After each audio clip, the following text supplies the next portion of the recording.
បាទពុកម៉ែបងប្អូនយើងងាកមកសិក្សានៅព្រះបន្ទូលរបស់ផងប្រងវិញម្ដង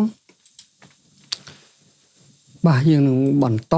រៀននៅក្នុងព្រះគម្ពីរបាទនិក្ខមណាំងជំពូក12ជាបន្តទៅទៀត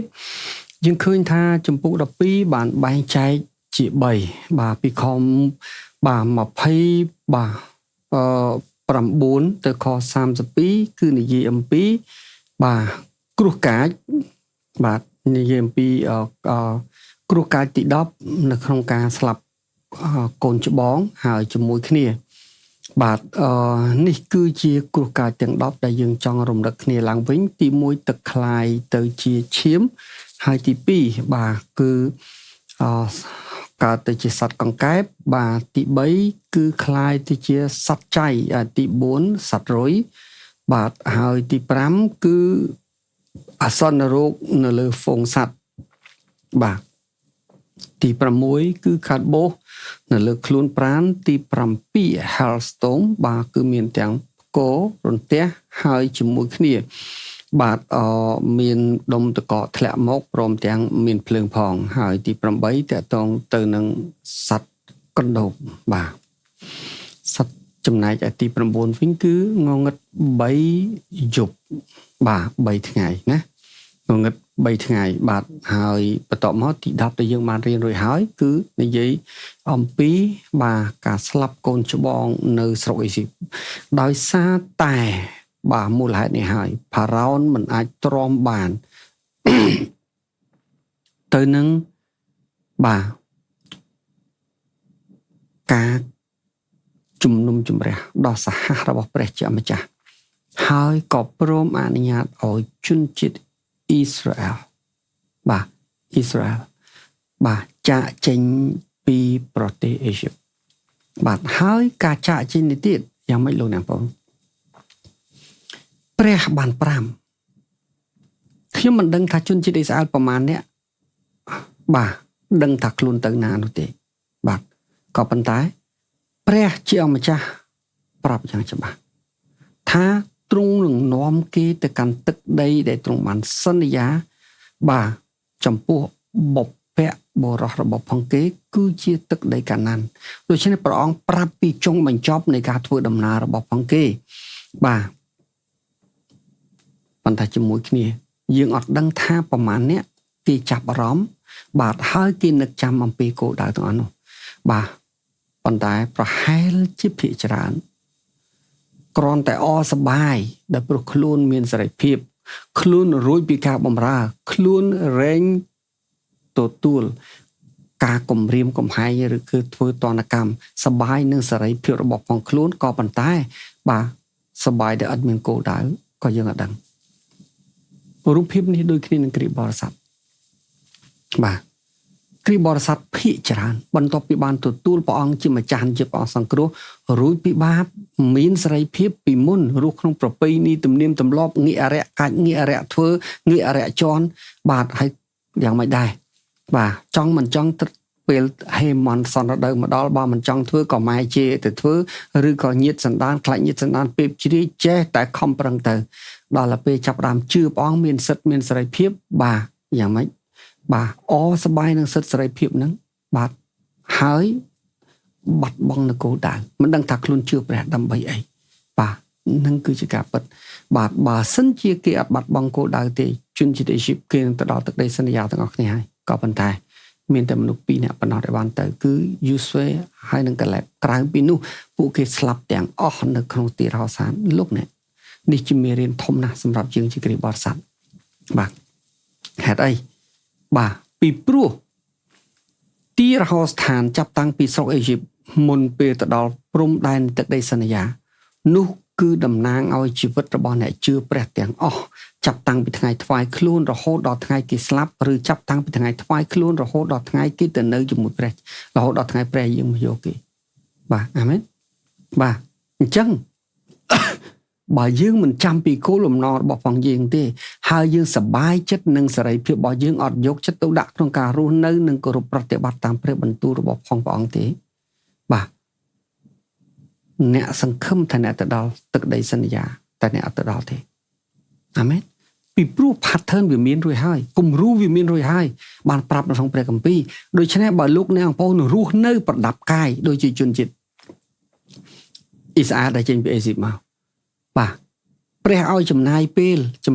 នៅជើងភ្នំព្រះដើម្បីរៀនព្រះបន្ទូលអត់រៀនបាទគិតពីនាំគ្នាថ្វាយអង្គមគោមីឲ្យចង់សប្បាយបាទព្រះឲ្យគេពិចារណាពីបង្គោលពពកដែលនៅលើក្បាលគេបង្គោលភ្លើងដែលនៅពេលយប់បាទឲ្យគេចំណាយពេលរៀនក្រឹតវិន័យរបស់ផងព្រះដល់ចៅម្ចាស់ដើម្បីឲ្យគេคลายទៅជាពលរដ្ឋដ៏ល្អទើបអាចចូលទៅកាន់ទឹកដីសន្យាបានគេមិនខ្ជិលរៀនបាទដល់ពេលព្រះអង្គនាំគេឲ្យចូលទឹកដីសន្យាដើម្បីនឹងច្បាំងបាទគេថាហេតុអីនាំខ្ញុំមកងាប់ហេតុអីមិនទុកខ្ញុំនៅក្នុងអេស៊ីបបាទលោកអ្នកបងប្អូនលឺលោកគ្រូយូសែបាននាំមកហើយអានេះជាការពិតអាមែនបាទអេរិយាបថនឹងដូចគ្នាសម្រាប់ពួកជំនុំអញ្ចឹងហើយបានជាព្រះពលិស្រាប់តាប្រហែលជាមិនមែនជាកន្លែងដែលលោកអ្នកបងប្អូនស្រួលស្ដាប់សម្រាប់លោកអ្នកបងប្អូនដែលយ៉ាងមិនដែរចង់ស្ដាប់តែរឿងស្រួលហើយលងបាទក៏ប៉ុន្តែយើងសុខចិត្តឲ្យលោកអ្នកបងប្អូនមិនសប្បាយចិត្តតែយើងចង់ប្រមានអ្នកជាមុនបាទកុំយកជីវិតរបស់ផងខ្លួនអាចទៅប្រថុយពីព្រោះអ្នកមានជីវិតតែមួយទេហើយបើអ្នកខកអ្នកមិនត្រឡប់មកវិញឡើយអាមែនមនុស្សគ្រប់គ្នាមានឱកាសតែម្ដងគត់ក្នុងការបាទសម្រេចចិត្តស្លាប់ហើយទូខុសឬត្រូវអ្នកអត់មានឱកាសសម្រេចចិត្តលើកទី2បានត្រឹមមកសុំទោសបានត្រឹមមក sorry បានត្រឹមមកខកចិត្តបានដឹងថាអូអាណាពិតណាខ្លាំងខ្លាយប៉ុន្តែចប់ហើយរឿងគ្រប់យ៉ាងអាមែនបាទនេះយើងត្រូវរៀនជាមួយគ្នាផងដែរបាទថ្ងៃនេះយើងនឹងរៀនបាទពីខ43ទៅដល់ខ51បាទនិយាយអំពី institutional បាទ institution of the Passover ខ្ញុំបកប្រែថាលក្ខណៈប្រព្រឹត្តទៅឬក៏សេចក្តីណែនាំអំពីបាទតើគួរធ្វើបន់រំលងរបៀបម៉េចលោកអ្នកបងប្អូនបកមិនបកទៅតែអង់គ្លេសគេដាក់អញ្ចឹងឯង institution of the Passover បាទហើយបន្ទាប់ពីយើងរៀនចប់ដល់ខ51ហើយយើងនឹងប្រៀបធៀបបាទនៅពិធីលៀងព្រមចាស់នៅក្នុងព្រះគម្ពីរសញ្ញាថ្មីផងដែរពីព្រោះទោះបីជាវីដេអូឈ្មោះវីដេអូទម្រង់ក៏ប៉ុន្តែវាជាពិធីតែមួយទេដូច្នេះទោះបីជាដូររូបភាពប៉ុន្តែមិនដូរខ្លឹមសារនោះឡើយបើដូរខ្លឹមសារគឺជារឿងពីរផ្សេងគ្នាអាមែនបាទអញ្ចឹងហើយបានជាយើងមើលនៅក្នុងខ43បាទសូមចងចាំថាពេលដែលយើងកំពុងតែរៀននេះអ៊ីស្រាអែលគេបានចេញគេរួចពីអេស៊ីបហើយគេមានសេរីភាពហើយបាទគេកំពុងតែរវល់បាទមនីដឹកកូនដឹកចៅរបស់ផងគេព្រមទាំងសម្ភារៈហើយនឹងដេញហ្វូងសត្វរបស់ផងគេបាទធ្វើដំណើរយ៉ាងវែងពីព្រោះគេមានគ្នា2លាននាក់បាទ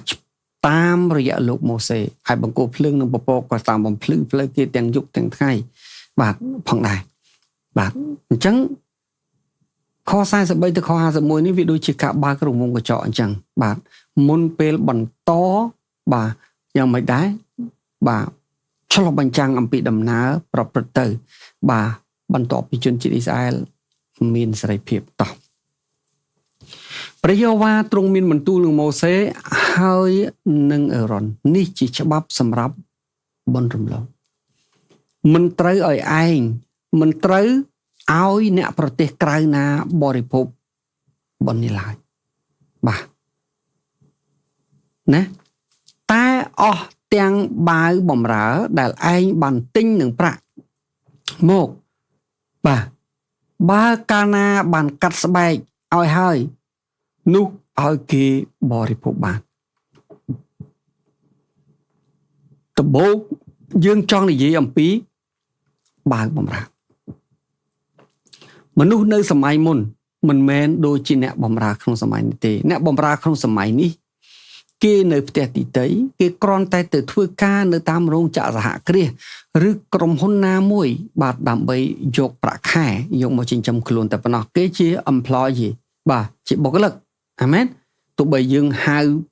ភាសាអីក៏ដោយប៉ុន្តែមិនមែនជា slavery ទេ slave ទេប៉ុន្តែនៅក្នុងសម័យព្រះគម្ពីរនេះបាទនេះគឺជាទេសកលឬអ្នកបម្រើវាមានច្រើនណាស់មាន18 9សន្តានក៏ប៉ុន្តែអ្នកបម្រើគឺត្រូវបានគេទិញបាទមនុស្សដែលយល់ព្រមដែលក្រពេកដើរមកលក់ខ្លួនឲ្យគេឬក៏អ្នកដែលគេមានទ្រព្យធនគេមានកិច្ចការងារច្រើនគេចង់បានអ្នកបម្រើគេទៅទិញពីផ្សារលក់ទេសកលអាមែនយកមកដូច្នេះទ ទោះបីអ្នកនោះជាជនជាតិអ្វីក៏ដោយក៏ប៉ុន្តែឥឡូវនេះជីវិតគឺជារបស់គេហើយបាទជីវិតជាទ្រព្យសម្បត្តិរបស់គេដូច្នេះបាទវាដូចជាយ៉ាងម៉េចដែរសម្ភារៈអ្វីផ្សេងទៀតបាទនៅក្នុងផ្ទះរបស់ផងគេអញ្ចឹងបាទ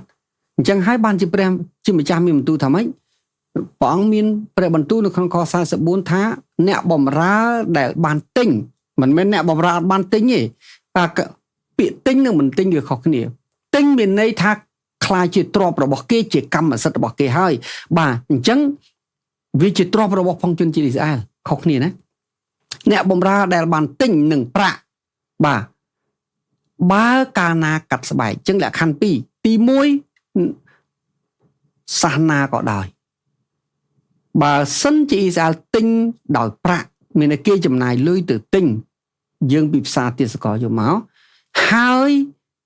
អ្នកនោះគឺជាអ្នកដែលបានកាត់ស្បែកហើយគឺកាត់ស្បែកស្រោមចុងស្វាបាទហើយបាទនោះគេអាចបរិភោគបុណ្យនេះបានហេតុអ្វី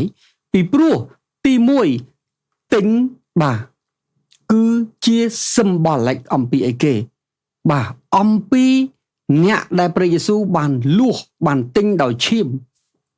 ទី2កាត់ស្បែកគឺជា symbolic អំពីអីគេអំពីអ្នកដែលបានសម្រេចចិត្តទទួលព្រះអង្គជាព្រះអង្គម្ចាស់និងជាព្រះអង្គសង្គ្រោះដូច្នេះមានន័យថាអ្នកនេះមានលក្ខណៈសម្បត្តិគ្រប់គ្រាន់ទោះជាជាតិសាសនាក៏ដោយក៏ប៉ុន្តែខ43បានប្រាប់ថាមានមនុស្សមួយប្រភេទដែលមិនអាចបរិភោគបុណ្យនេះបានទេគឺសាសដតីបាទសាសខាងក្រៅ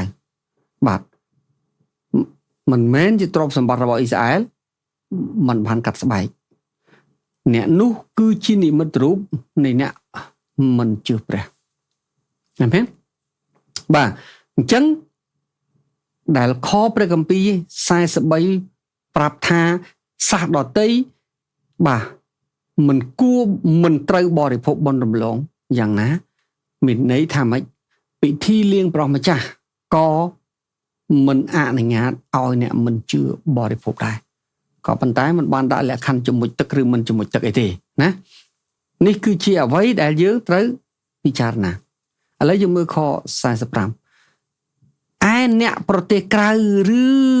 ជើងឈ្នួលបាទជើងឈ្នួលនោះមានន័យថាម៉េចបាទវាផ្សេងពីទេសកលជើងឈ្នួលគឺគេគ្រាន់តែមកបំរើយើងដើម្បីយកលុយទៅចិញ្ចឹមខ្លួនដោយបុគ្គលិកទម្រង់ជាបុគ្គលិកមិនមែនទេសកលទេយើងអត់បានទិញគេទេតែយើងជួលគេឲ្យមកធ្វើការឲ្យយើងគេអត់លក់ជីវិតទេគេលក់កម្លាំងអាមែននោះមិនត្រូវបរិភោគទេឯអ្នកប្រទេសក្រៅឬជើងឈ្នួលនោះមិនត្រូវបរិភោគទេអញ្ចឹងលក្ខខណ្ឌនៅក្នុងខ45និងខ43ដូចគ្នាណាត្រូវឲ្យបរិភោគនៅក្នុងផ្ទះតែមួយមិនត្រូវយកសាច់ចេញទៅក្រៅផ្ទះឡើយអាមែនបាទទៅក្រៅផ្ទះឡើយក៏មិនត្រូវបំបាក់ឆ្អឹងណាមួយដែរបាទត្រូវឲ្យក្រុមជំនុំសាសអ៊ីស្រាអែលទាំងអស់ធ្វើបុណ្យនេះយើងមើលខ46និងខ47បាទផ្ទះដែលតម្រូវឲ្យអ៊ីស្រាអែលលាបឈាមនៅលើធ្នឹមនិងក្របទ្វារបាទដែលគេត្រូវជ្រកនៅពេលដែលទេវតានៃសេចក្តីស្លាប់ហោះរំលងស្រុកអ៊ីជីបបាទវាគឺជានិមិត្តរូបនៃព្រះគុណព្រះការគ្របបាំងរបស់ព្រះដល់អស់អ្នកដែលបានសម្រេចចិត្តទទួលព្រះយេស៊ូវជាម្ចាស់និងជាព្រះអង្គសង្គ្រោះដល់អស់អ្នកដែលបានទទួលទ្រង់ជាព្រះហើយអាមែនបាទដូច្នេះបានជាអីគេព្រះមិនអនុញ្ញាតអីគេបាទព្រះអនុញ្ញាតឲ្យបរិភោគនៅផ្ទះតែមួយអញ្ចឹងពាក្យនៅផ្ទះតែមួយមានន័យសំដៅទៅលើអីគេសំដៅទៅលើអ្នកដែលបានសម្រេចចិត្តទទួលព្រះអង្គជាព្រះដ៏ពិតតែមួយរួចហើយបាទអាមែនបាទគឺទី2មិនឲ្យយកសាច់ចេញទៅក្រៅផ្ទះបាទពាក្យថាមិនឲ្យយកសាច់ចេញទៅក្រៅផ្ទះនៅកន្លែងនេះសាច់គឺជានិមិត្តរូបនៃរូបសាច់និងព្រះរហ័តរបស់ព្រះអង្គជាតម្លៃក្នុងការបង់ឈ្នួលអំពើបាបរបស់យើងតម្លៃនៃការបង់ឈ្នួលអំពើបាបរបស់ផងយើងណាបាទ យកចេញទៅក្រៅផ្ទះបាទក្រៅផ្ទះគឺជា symbolic អំពីអីគេអំពីអ្នកមិនជឿជា symbolic អំពីអ្នកដែលកាន់សាសនាផ្សេងមានន័យថាម៉េចមានន័យថាបាទសេចក្តីសង្គ្រោះរបស់ព្រះដ៏ជាអង្គម្ចាស់នេះ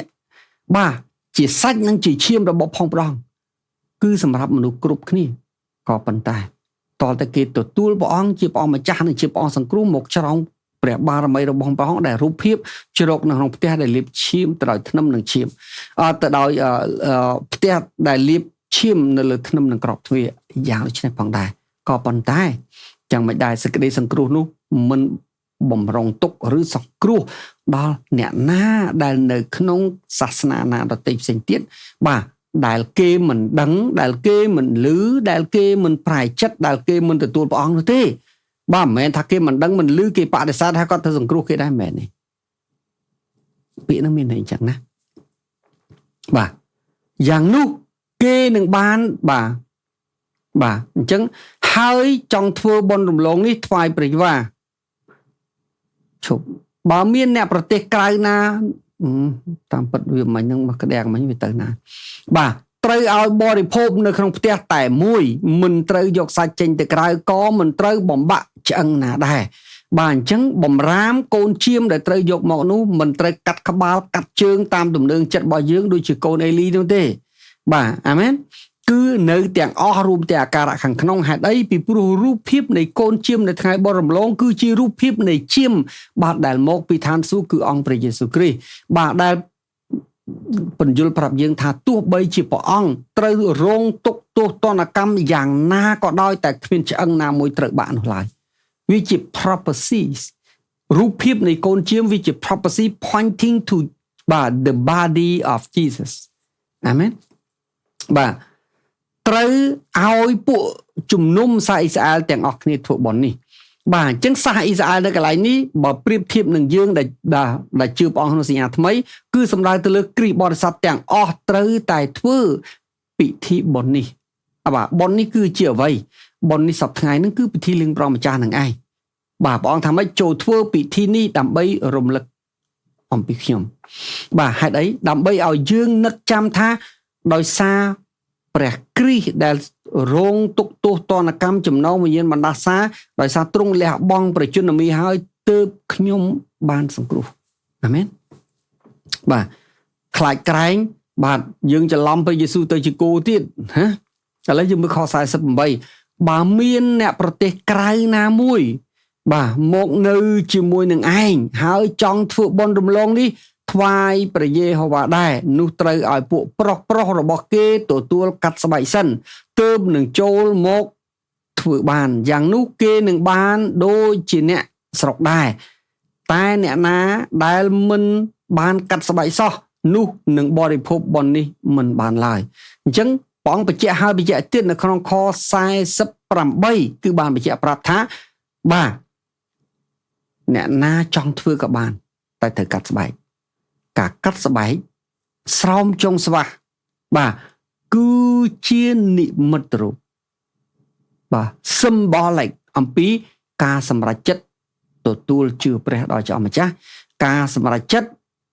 លះចោលអំពើបាបអាមែនដូច្នេះគេคล้ายទៅជាអ៊ីស្រាអែលខាងវិញ្ញាណគេអាចទទួលបានលក្ខខណ្ឌគឺនៅដដែលអ្នកអត់ជឿអត់អាចទទួលយកបានអ្នកជឿគឺទទួលបានមានច្បាប់តែមួយគឺព្រះអង្គនិយាយថាម៉េចពីព្រោះព្រះកាពីថាម៉េចមិនពោលនិយាយថាសាសយូដាក៏ដោយសាសក្រិចក៏ដោយមានច្បាប់តែមួយគឺទទួលព្រះយេស៊ូវទាំងអស់គ្នាបាទ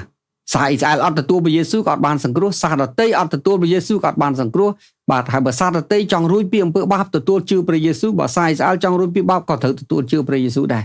អត់ខុសពីគ្នាទេណាសម្រាប់ពួកអ្នកស្រុកហើយនិងពួកអ្នកប្រទេសក្រៅដែលនៅកណ្ដាលអ្នករាល់គ្នាដែរណាបាទពួកកូនចៅអ៊ីស្រាអែលបាទពួកកូនចៅអ៊ីស្រាអែលគេក៏ធ្វើដូច្នោះតាមដែលព្រះយេហូវ៉ាទ្រង់បង្គាប់មកម៉ូសេនិងអារ៉ុនបាទគេបានធ្វើសម្រេចការនោះបាទហើយនៅថ្ងៃនោះគឺថ្ងៃណាបាទគឺនៅថ្ងៃទី14រំលងអាធ្រាត្របាទធម្មតាយើងចូលទី15ហើយណា បាទ14រំលងទៀតគេចុះទី15ហើយថ្ងៃនោះឯងគឺជាថ្ងៃដែលព្រះយេហូវ៉ាបានហោះកាត់ស្រុកអេស៊ីបដើម្បីនឹងដកយកជីវិតកូនច្បងរបស់ផារ៉ោនហើយនឹងប្រជាពលរដ្ឋអ៊ីស្រាអែលនោះឯងប្រជាពលរដ្ឋអេស៊ីបនោះឯងបាទហើយបើនិយាយពីថ្ងៃនោះសម្រាប់មនុស្សនៅក្នុងសម័យបច្ចុប្បន្នរបស់យើងឬក្នុងគ្រាសញ្ញាថ្មីគឺនឹកចាំពីថ្ងៃដែលព្រះគ្រីស្ទបានត្រូវគេឆ្កាំងនៅឯកាល់វ៉ារីនោះអាមែនព្រះយេហូវ៉ាទ្រង់បាននាំពួកកូនចៅអ៊ីស្រាអែលចេញពីស្រុកអេស៊ីបមកដោយពួកកងរបស់ទ្រង់បាទអញ្ចឹងដោយសារតែទេវតានៃសេចក្តីស្លាប់ហោះរំលងដើម្បីនឹងដកយកជីវិតកូនច្បងដែលជានិមិត្តរូបពីទ្រព្យសម្បត្តិគេមកដកដើមកម្លាំងបាទអំណាចរបស់ផងផារ៉ោននោះឯងទើបគេមានសេរីភាពអញ្ចឹងបាទយ៉ាងម៉េចដែរបាទកូនច្បងបាទរបស់ផងផារ៉ោនកូនច្បងរបស់ផងអេស៊ីបទាំងអស់គឺជា symbolic អំពីអីគេបាទគឺជា symbolic អំពីអំពើបាបដែលយើងបានទទួលគេមរតកពីអាដាមនិងអេវ៉ានោះអាមែនដែលយើងកើតមកបាទវាបងគេពីព្រោះវាមកជាមួយនឹងកំណើតរបស់យើងពីធម្មជាតិបាទអត់មានអីមុនវាទៀតទេបាទវាយើងមានជីវិតពេលណាបាទគឺវាមានវត្តមានពេលហ្នឹងនៅក្នុងជីវិតយើងវាមានកំណើតមុនគេដូច្នេះវាជាបងច្បងអាមែនអញ្ចឹងបរិបត្តិនីមួយៗគឺកំណត់អត្តន័យឲ្យវាអញ្ចឹងមកដល់កន្លែងនេះកូនច្បងរបស់ផងផារ៉ោនលែងជាមនុស្សទៀតហើយក៏ប៉ុន្តែកូនច្បងរបស់ផងផារ៉ោនទៅជានិមិត្តរូបនៃអំពើបាបឬកែវនៃអំពើបាបដែលបុព្វបុរសបានហុចបន្តមកជើអាមែនបាទដែលឯគេដែលត្រូវបានសម្លាប់ដោយរូបសាច់នឹងឈាមព្រះយេស៊ូវគ្រីស្ទបាទនៅឯកលកូថាដើម្បីដោះយើងឲ្យមានសេរីភាពនោះឯងព្រះកាពីចង់និយាយចឹងអាមែនបាទអញ្ចឹងនេះហើយគឺជាអ្វីដែលបានកត់ទុកនៅក្នុងព្រះបន្ទូលរបស់ព្រះអង្គហើយបើអត់មានការរំដោះនឹងទេអត់អីគេអត់មានការរំដោះនឹងទេគឺយើងមិនបានសង្គ្រោះឡើយបាទអញ្ចឹងហើយបានជាព្រះគម្ពីរកិច្ចការចំពុក4ខ12បាទលោកពេត្រុសនិយាយថាម៉េចនៅថ្ងៃបុណ្យទាស័ព្ទត្បិតនៅក្រោមមេឃគ្មាននាមឈ្មោះណាទៀតបានប្រទានឲ្យមនុស្សលោកបានសង្គ្រោះឡើយព្រះយេស៊ូវមានបន្ទូលនៅThe Upper Room នៅក្នុងយ៉ូហានចំពុក14ខ6ថាម៉េចខ្ញុំជាផ្លូវជាសេចក្តីពិតហើយជាជីវិតបើមិនមកតាមខ្ញុំនោះគ្មានអ្នកណាទៅឯព្រះវរបិតាបានឡើយអាមែនក្រៅពីព្រះយេស៊ូវបាទតែមួយគត់គ្មានវិធីណាអាចជួយមនុស្សលោកបានទេមគ្គផលបុណ្យកុសលសិលទានអំពើល្អទស្សនវិជ្ជាឬបែបបទនៃសាសនាណាមួយក៏មិនអាចជួយមនុស្សបានដែរអាមែនបាទវាគ្រាន់តែអប់រំផ្លូវចិត្តវាគ្រាន់តែបញ្ឆោតមនុស្សដើម្បីកុំឲ្យភ័យកុំឲ្យខ្លាចបាទតែប៉ុណ្ណឹងក៏ប៉ុន្តែធាតុពិតបាទព្រះគម្ពីរនិយាយច្បាស់ហើយគ្មានផ្លូវណាទីពីរផ្សេងទៀតបើមានផ្លូវផ្សេងណាទៀតព្រះយេស៊ូវមិនចាំបាច់យកជីវិតមកបដូរដើម្បីសង្គ្រោះខ្ញុំនិងលោកអ្នកបងនោះទេឥឡូវនេះយើងឃើញនៅក្នុងសម័យព្រះយេស៊ូវផ្ទាល់ខ្ញុំចង់ចាំណាព្រះយេស៊ូវដែលជាអ្នកបង្កើតសញ្ញាចាស់អត់បង្កើតសញ្ញាថ្មីបាទទ្រង់កើតនៅក្នុងក្រឹតវិន័យហើយទ្រង់ក៏ប្រព្រឹត្តតាមអស់ទាំងក្រឹតវិន័យដែរបាទព្រះយេស៊ូវក៏ធ្វើពិធីបុណ្យរំលងដែរអាមែនហើយក្រោយមកទៀតបាទចាប់តាំងពីថ្ងៃព្រះគ្រីស្ទបានធ្វើបុណ្យរំលងនឹងលែងដូចបុណ្យរំលងពីមុនហើយលែងទី1បុណ្យរំលងពីមុនតលតែ14និសានទើបធ្វើបានឯបុណ្យរំលងនេះព្រះបាទខុសពីមុនដោយសារគេព្រះអង្គមានបន្ទូលថារាល់ពេលអ្នករាល់គ្នាជួបជុំគ្នាបាទគឺសូមធ្វើពិធីនេះដើម្បីនឹកចាំពីខ្ញុំគេអាចធ្វើបានគ្រប់ពេលគ្រប់វេលាគ្រប់ទីកន្លែងទី2ទម្រង់នៃការធ្វើបាទគឺគ្រាន់តែយកទឹកទំពាំងបាយជូរមកជំនួសឈាមបាទដែលព្រះយេស៊ូវជាឈាមនោះឯងហើយយកនំប៉័ងឥតដំបែមកជំនួសឲ្យសាច់ឈាមអាមែនបាទឯចំណែកបន្លែល្វីងមិនបាច់មានទេហេតុអីពីព្រោះព្រះយេស៊ូវគ្រីស្ទបាទបានទទួលភាពល្វីងជូរចត់នៃអំពើបាបរបស់ផងយើងនៅក្នុងរូបសាច់របស់ផងព្រះអង្គនៅថ្ងៃដែលព្រះអង្គសង្គ្រោះហើយអាមែនបាទនេះគឺជាអ្វីដែលយើងបាទអញ្ចឹងអត្តន័យនៅដដែលខ្លឹមសារនៅដដែលប៉ុន្តែ ទី1បដូររូបទី2បាទគឺអាចធ្វើបានគ្រប់ពេលគ្រប់វេលាមួយថ្ងៃយើងនាំមុខលោកអ្នកបងប្អូន8ដងក្នុងរយៈពេល24ម៉ោងបាទពីព្រោះបាទយ៉ាងម៉េចដែរម្នាក់នាំ2វេនអញ្ចឹងយើងធ្វើពិធីលៀងព្រះម្ចាស់ក្នុង24ម៉ោងនៅក្នុង40ថ្ងៃនេះដល់ទៅ8ដងឯណោះអាមែនបាទអញ្ចឹងយ៉ាងម៉េចដែរបើសិនជាគិតទៅក្នុងពិធីបើសិនជាយើងគិតចំនួននឹងប្រៀបធៀបទៅនឹងពិធីបុណ្យរំលងបាទនៅក្នុងស្រុកអេស៊ីបវិញមានន័យថាអ្នកតតែ8ឆ្នាំបានអាចធ្វើបាន8ដងអាមែនលោកអ្នកបាទអញ្ចឹងខ្ញុំបានប្រាប់គ្រប់យ៉ាងហើយបាទហើយ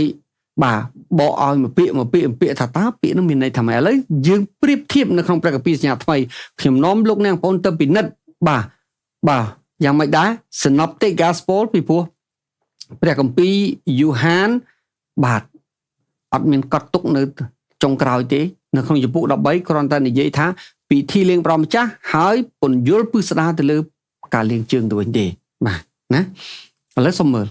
ដំបូងយើងមើលនៅក្នុងព្រះគម្ពីរម៉ាថាយជំពូក26បាទនៅក្នុងខ26រហូតទៅដល់ខ28បាទណាបាទនេះគឺជាការកត់ទុកអំពីព្រឹត្តិការណ៍ដែលព្រះយេស៊ូវគ្រីស្ទបានធ្វើពិធីបុណ្យរំលងជាមួយនឹងពួកសិស្សគ្រាដែលកំពុងតែបរិភោគនឹងគឺបរិភោគនៅយប់ថ្ងៃទី14និសានបាទបរិភោគបុណ្យរំលងនេះឯងនោះព្រះយេស៊ូវទ្រង់យកនំប៉័ងបាទនៅក្នុងបុណ្យរំលងគឺមាននំប៉័ងឥតដំបែហើយកាលទ្រង់បានប្រទានមានន័យថាលើកនំប៉័ងនឹងអធិដ្ឋានទៅឯព្រះវរបិតាបាទណាអរគុណព្រះអង្គបាទដែលគេដែលទ្រង់មកប្រទាននំប៉័ងនេះបាទបន្ទាប់មកព្រះអង្គក៏កាច់នំប៉័ងប្រទានឲ្យទៅពួកសិស្សបាទនំប៉័ងនៅក្នុងពិធីបុណ្យរំលងអត់បញ្ជាក់ថាកាច់ទេគឺជានំប៉័ងដែលគេធ្វើឡើងដាក់នៅលើចានហើយគេញ៉ាំជាធម្មតាប៉ុន្តែប្រពៃណីអ៊ីស្រាអែលក្រោយមកយើងមិនដឹងកម្លាយតាំងពីពេលណាទេបាទគេយកនំប៉័ងទៅដាក់នៅក្នុងស្បោងមួយដែលមាន3ថតបាទបន្ទាប់មកគេយកទៅលាក់ទុកណាគេយកទៅលាក់ទុកបាននៅកន្លែងមួយដល់ពាក់កណ្ដាលយប់គេក៏ឲ្យកូនចៅនាំគ្នាដើររកនំប៉័ងហ្នឹងហើយយកត្រឡប់មកបាទហើយនំប៉័ងកណ្ដាលនោះឯងត្រូវបានគេកាច់ជាពាក់កណ្ដាលបាទដែលជានិមិត្តរូបឯគេបាទគឺប្រពៃណីរបស់ផងគេហាក់បីដូចជាបានប្រាប់ថានំប៉័ងដែលលាក់ទុកក្នុង3ថតហ្នឹងបាទវាដូចជាព្រះយេស៊ូវគ្រីស្ទដែលសុគតនៅក្នុងភ្នូ3ថ្ងៃបាទដោយអីគេដោយព្រោះអំពើបាបរបស់ផងយើងព្រោះនំប៉័ងកណ្ដាលបាក់អាមែនបាទអញ្ចឹងយើងឃើញបាទប៉ុន្តែនំប៉័ងជាទូទៅនៅថ្ងៃបុណ្យរំលងជាពិសេសនៅស្រុកអេស៊ីបគឺវាគ្រាន់តែជាបន្ទះនំប៉័ងដែលគេដាក់កូននៅលើតុបាទហើយមនុស្សគ្រប់គ្នាយកបាទមិនបានបញ្ជាក់ថាកាច់ឬមិនកាច់ទេក៏ប៉ុន្តែនៅទីនេះបន្ទាប់ពីព្រះអង្គបាទពីព្រោះពិធីបុណ្យរបស់ផងព្រះជាពិធីដ៏ពិសិដ្ឋដូច្នេះរាល់ពេលដែលគេធ្វើអីមួយគេតែងតែលើកថ្វាយទៅព្រះជាម្ចាស់កាច់នំប៉័ងឲ្យទៅពួកសិស្សដែលបន្ទូលថាចូលយកបរិភោគចុះនេះហើយជារូបសាច់ខ្ញុំព្រះអង្គពន្យល់ព្រះអង្គថានំប៉័ងដែលបុព្វបុរសឯងតែងបរិភោគនៅថ្ងៃបុណ្យរំលងគឺជានំប៉័ងឥតដំបែហ្នឹងគឺនំប៉័ងហ្នឹងហើយ speak about me និយាយអំពីខ្ញុំជា prophetic shadow បាទនិយាយអំពីព្រះយេស៊ូវឥឡូវនេះដល់ពេលកូនជាមកពិតប្រកបព្រះអង្គប្រាប់ថានំប៉័ងហ្នឹងគឺជាសាច់របស់ខ្ញុំបាទបងណារូបកាយខ្ញុំណារួចទ្រង់យកពែងសំទោសមកប្រទានពរក៏ហុចឲ្យទៅគេបាទហើយនៅក្នុងបាទបើសិនជាយើងមើលនៅក្នុងការរៀបរាប់នៅពិធីបុណ្យរំលងនៅអេស៊ីបយើងមិនដឹងថាមានទឹកទំពាំងបាយជូរឬអត់ទេក៏ប៉ុន្តែជាទូទៅចាប់តាំងពីគេមកដល់ទឹកដីកាណានទឹកទំពាំងបាយជូរគឺជាភេសជ្ជៈដែលគេប្រើជាទូទៅពីព្រោះបាទគេដាំទឹកទំពាំងបាទគេដាំដំណាំទំពាំងបាយជូរបាទមិនត្រឹមតែទទួលទានប៉ុន្តែធ្វើអាជីវកម្មផងដែរគេធ្វើជាផែនបាទឬក៏គេកិនទុកជាទឹកសម្រាប់ទទួលទានភេសជ្ជៈបាទអញ្ចឹងហើយបានជារាល់ពេលពិធីបុណ្យគឺគេតែងតែមានទឹកទំពាំងបាយជូរឬស្រាទំពាំងបាយជូរយើងថាទឹកក៏បានស្រាក៏បានស្រាដោយសារវាអត់ដាក់មេ ទឹកវាអត់ពីព្រោះថាវាអត់ដាក់មេស្រាដោយសារតែកាលណាយើងទុកវាដល់ឆ្នាំទៅបាទគឺវាឡើង degree បាទវាមាន gas ចឹងបានគេអាចហៅទឹកទំពាំងបាយជូរក៏បានគេហៅស្រាក៏បានវាអាចដល់6 7បាទទុកយូរវាអាចដល់14 degree ក៏មានដែរឥឡូវយើងមើលតទៀតនោះព្រះយេស៊ូវទ្រង់យកនំប៉័ងហើយកាលបានកាច់ប្រទានក៏និយាយទៅពួកសិស្សថាបាទចូលយកបរិភោគចុះនេះជារូបកាយខ្ញុំរួចទ្រង់យកពែងមកប្រទានពរក៏ហុចទៅគេដោយបន្ទូលថាចូលបរិភោគពីពែងបាទពីពែងបាទនេះទាំងអស់គ្នាចុះបាទនេះទាំងអស់គ្នាចុះបាទត្បិតនេះជាឈាមខ្ញុំអញ្ចឹងព្រះអង្គនិយាយ direct ព្រះអង្គពន្យល់គេដោយច្បាស់លាស់ខ្ញុំមិនដឹងថាពេលនោះគេស្ដាប់បានឬអត់ទេបាទប៉ុន្តែពេលនោះពួកបាទសិស្សរបស់ផងព្រះអង្គកំពុងតែមីងអត់យល់បាទភាសារបស់ផងព្រះអង្គទេព្រះអង្គនិយាយអីដូចជាចម្លែកអញ្ចឹងព្រះអង្គបាទពីព្រោះធម្មតាគេធ្វើពិធីបុណ្យរំលងរាល់ឆ្នាំព្រះអង្គមិនដែលនិយាយទេប៉ុន្តែបុណ្យរំលងចុងក្រោយនេះបាទព្រះអង្គនិយាយតែម្ដងនំប៉័ងគឺជាសាច់របស់ព្រះអង្គទឹកត្រពាំងបាយជូរគឺជាឈាមរបស់ព្រះអង្គបាទត្បិតនេះគឺជាឈាមខ្ញុំគឺជាឈាមនៃសញ្ញាថ្មីព្រះអង្គបញ្ជាក់ប្រាប់ទៅទៀតថានៅពេលដែលព្រះអង្គសគត់បាទពេលវេលាខាងព្រលឹងវិញ្ញាណឬយើងហៅ dispensation លែងដូចមុនទៀតហើយវាទៅកាន់ដំណាក់កាលថ្មីមួយទៀតអញ្ចឹងយើងឃើញនៅក្នុងព្រះគម្ពីរបាទ dispensation ខាង spiritual dispensation គឺតែងតែបាទផ្លាស់ប្ដូរពីដំណាក់កាលមួយទៅកាន់ដំណាក់កាលមួយបាទហើយយើងកំពុងតែយ៉ាងម៉េចដែរ2025នេះគឺយើងទៅដល់បាទកម្រិតមួយផ្សេងទៀតខាងព្រលឹងវិញ្ញាណ another dispensation and the last one amen បាទហើយរាល់ពេលដែលវា shift ទៅកាន់ another dispensation បាទទាមទារឲ្យប្រជារាស្ត្ររបស់ផងព្រះដ៏ជាអម្ចាស់ alert ដឹងនៅក្នុងវិញ្ញាណហើយពេលហ្នឹងហើយដែលគេរកព្រះពេលហ្នឹងហើយដែលគេរៀបចំខ្លួនពេលហ្នឹងហើយដែលគេសម្អាតពេលហ្នឹងហើយដែលគេត្រៀមខ្លួនបើមិនអញ្ចឹងទេគេខកជើងអាមែនបាទយើងមើលតទៀតបាទនោះទ្រង់ក៏យកពែងមកប្រទានហុចទៅគេដោយបន្ទូលថាចូលបរិភោគពែងនេះចុះត្បិតនេះជាឈាមខ្ញុំគឺជាឈាមនៃសញ្ញាថ្មីដែលច្រូចចេញសម្រាប់មនុស្សជាច្រើនគឺសំដៅទៅមនុស្សទូទាំងពិភពលោកដើម្បីនឹងផ្ដាច់បាបព្រះអង្គមានបន្ទូលយ៉ាងច្បាស់បាទព្រះអង្គថាម៉េចដែលឈាមនៅឯស្រុកអេស៊ីបការពីឯងពីសេចក្តីស្លាប់យ៉ាងណាដែលសេចក្តីស្លាប់ហ្នឹងបាទវាមិនមែនគ្រាន់តែស្លាប់ខាងសាច់ឈាមទេនៅស្រុកអេស៊ីបគឺស្លាប់ខាងសាច់ឈាមក៏ប៉ុន្តែព្រះអង្គប្រាប់ថាម៉េចឥឡូវនេះព្រះអង្គបញ្យល់ឲ្យការស្លាប់ខាងសាច់ឈាមរបស់កូនច្បងស្រុកអេស៊ីបគឺជានិមិត្តរូបអំពីការស្លាប់ខាងវិញ្ញាណដែលព្រោះតែអំពើបាបអាមែនបាទសម្រាប់មនុស្សជាច្រើនប្រយោជន៍នឹងផ្ដាច់បាបផងថាបាទបើអ្នកណាមិនចង់ស្លាប់ខាងវិញ្ញាណទេបាទគឺត្រូវតែព្រមទទួលបរិភោគសាច់របស់ព្រះអង្គហើយឈាមរបស់ព្រះអង្គដែលទទួលបាបជំនួសគេ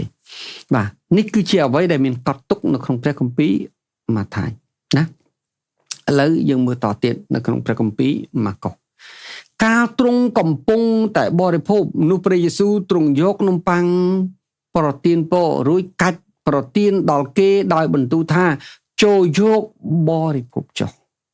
នេះហើយជារូបខ្ញុំបាទនោះទ្រង់យកពែងមកអរព្រះគុណរួចប្រទានដល់គេហើយគេក៏ផឹកគ្រប់គ្នាអញ្ចឹងស្តៀងនឹងព្រះគម្ពីរបាទម៉ាថាយហើយបើសិនជាយើងទៅរៀនសាលាកាពីគេនិយាយថាម៉ាកុសទៅសេមុនហើយម៉ាថាយទៅចម្លងម៉ាកុសក៏ប៉ុន្តែបាទវា unreasonable ទោះបីគេនិយាយអញ្ចឹងក៏ដោយពីព្រោះម៉ាកុសគឺជាសិស្សរបស់ផងយ៉ាងម៉េចដែរសិស្សរបស់ប៉ូលសិស្សរបស់បាណាបាសឯម៉ាថាយគាត់ជាសាវកហេតុអីគាត់ដឹងគ្រប់រឿងគាត់ទៅច្រឡំពីកូនក្មេងទៅវិញបាទវា unreasonable ណានោះទ្រង់យកពែងមកអរព្រះគុណបាទពីព្រោះម៉ាកុសនេះបាទគឺជាកូនក្មេងទេបាទមែនតែនម្ដាយរបស់ផងគាត់គឺជាអ្នកស្រឡាញ់គោរពកោតខ្លាចព្រះហើយនេះជាក្មេងជំនាន់ក្រោយ another generation បាទនោះម៉ាកុសក៏យកពែងមកអរព្រះគុណរួចប្រទានដល់គេហើយគេក៏ផឹកគ្រប់គ្នាទ្រង់មានបន្ទូលថានេះហើយជាឈាមខ្ញុំគឺជាឈាមនៃសញ្ញាថ្មីដែលត្រូវច្រូចសម្រាប់មនុស្សជាច្រើន បាទអត្តន័យស្តៀងគ្នាខ្ញុំប្រាប់អ្នករាល់គ្នាជាប្រកាសថាខ្ញុំមិនផឹកពីបាទផលទំពាំងបាយជូរនេះទៀតទេតារាដល់កាលណាខ្ញុំផឹកជាថ្មីនៅក្នុងនគរឋានសួគ៌អញ្ចឹងព្រះគម្ពីរបានប្រាប់ថាមានពិធីបុណ្យនេះម្ដងទៀតគឺពិធីបុណ្យរំលងម្ដងទៀតហើយវាកើតឡើងនៅឋានសួគ៌បាទឋានសួគ៌នេះមិនមែនឋានដែលព្រះវេដាគង់នៅទេក៏មិនមែនក្រុងយេរូសាឡិមថ្មីដែរបាទហើយក៏មិនមែនជារាជ1000ឆ្នាំដែរគឺនៅកណ្ដាលអាកាសនៅក្នុងព្រះគម្ពីរថេសាឡូនីកខ្សែទី2ចំពុក5ពោលនិយាយថាម៉េចបាទខ្ញុំមិនចង់ឲ្យអ្នករាល់គ្នាអត់ដឹងទេបាទត្បិតនៅពេលត្រែបន្លឺសម្លេងឡើងនោះអ្នករាល់គ្នានឹងត្រូវលើកឡើងទៅនីអាកាសដើម្បីឲ្យជួបជុំនឹងព្រះម្ចាស់បាទនៅពាក់កណ្ដាលអាកាស somewhere in the cosmos or in the universe បាទមិនមែនផែនដីមិនមែនឋានសួគ៌បាទប៉ុន្តែគឺជា chamber ដែលព្រះគ្រីស្ទបានបំរុងទុកសម្រាប់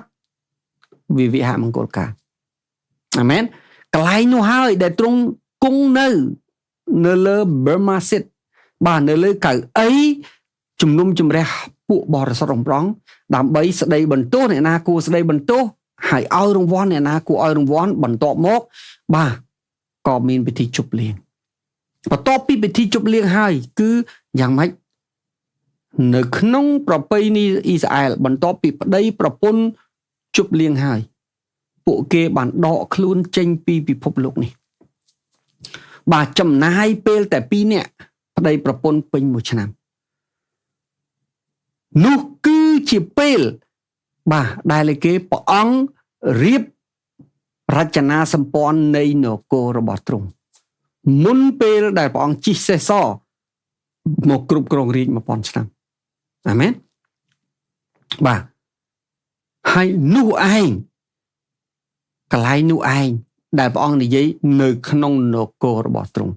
បាទគឺនៅ chamber in somewhere in cosmos បាទដែលព្រះអង្គត្រៀមទុក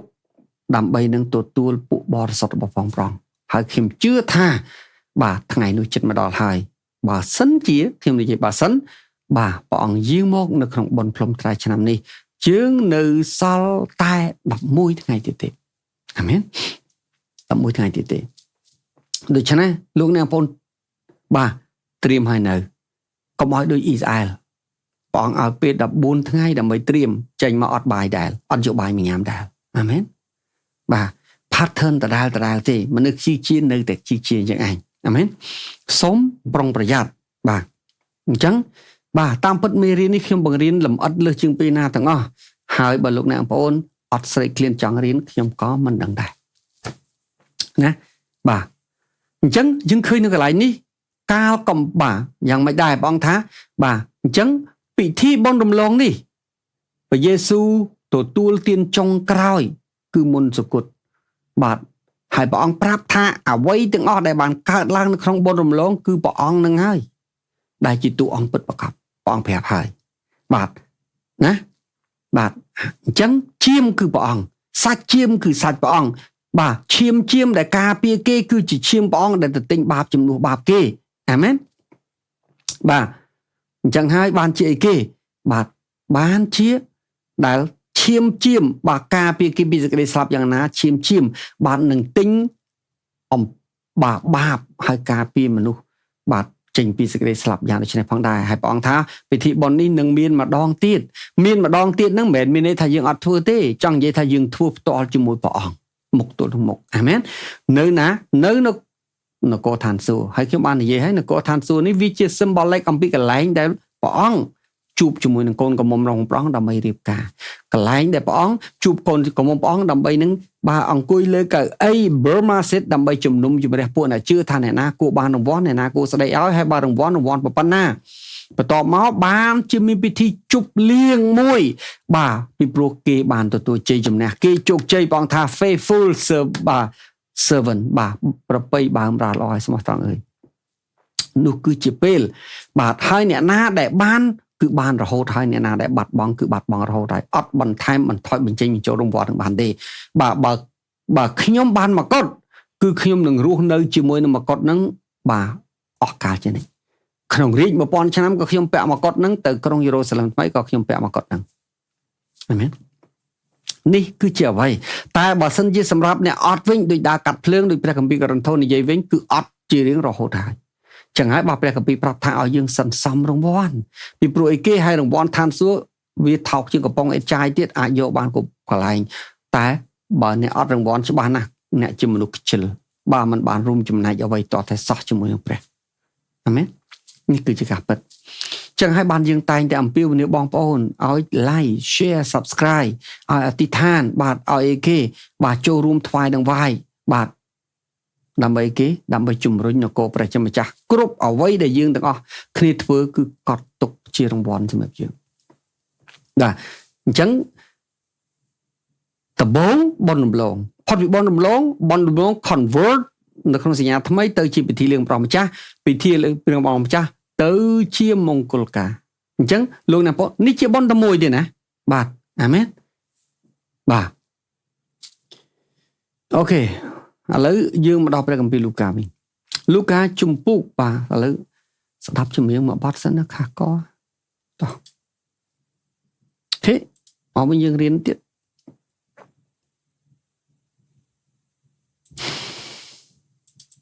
តោះ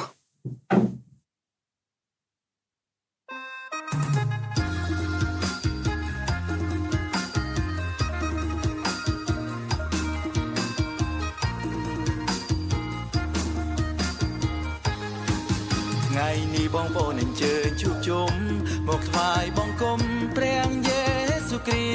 ស្ទយើងជ្រាបសរសើរដល់ព្រះអង្គម្ចាស់ទ្រង់គឺជាព្រះបង្កើតលោកាទ្រង់មានអំណាចជាស្ដាទ្រង់មានអំណាចជាស្ដាគួរយើងគ្រប់គ្នាលើកដំកើងនាមទ្រង់គួរយើងគ្រប់គ្នាលើកដំកើងនាមទ្រង់ថ្ងៃនេះយើងមកទទួលព្រះពរយើងមានអំណរបរិសុទ្ធផុសផុសយើងគឺជារាជរបស់ព្រះអង្គយើងបំរើទ្រង់ផ្សាយដំណឹងល្អយើងសូមទទួលព្រះពរយើងសូមទទួលព្រះពរដែលទ្រង់បង្ហូរពីនគរឋានសួគ៌ដែលទ្រង់បង្ហូរពីនគរឋានសួគ៌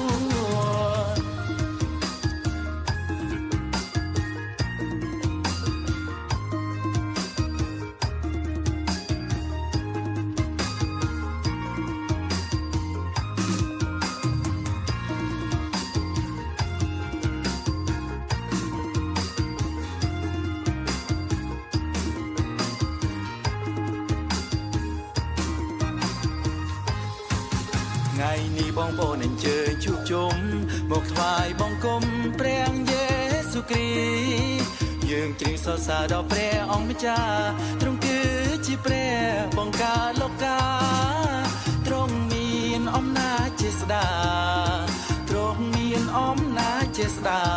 គួរយើងគ្រប់គ្នាលើកដំកើងនាមទ្រង់គួរយើងគ្រប់គ្នាលើកដំកើងនាមទ្រង់ថ្ងៃនេះយើងមកទទួលព្រះពរយើងមានអំណរបរិសុទ្ធផុសផុស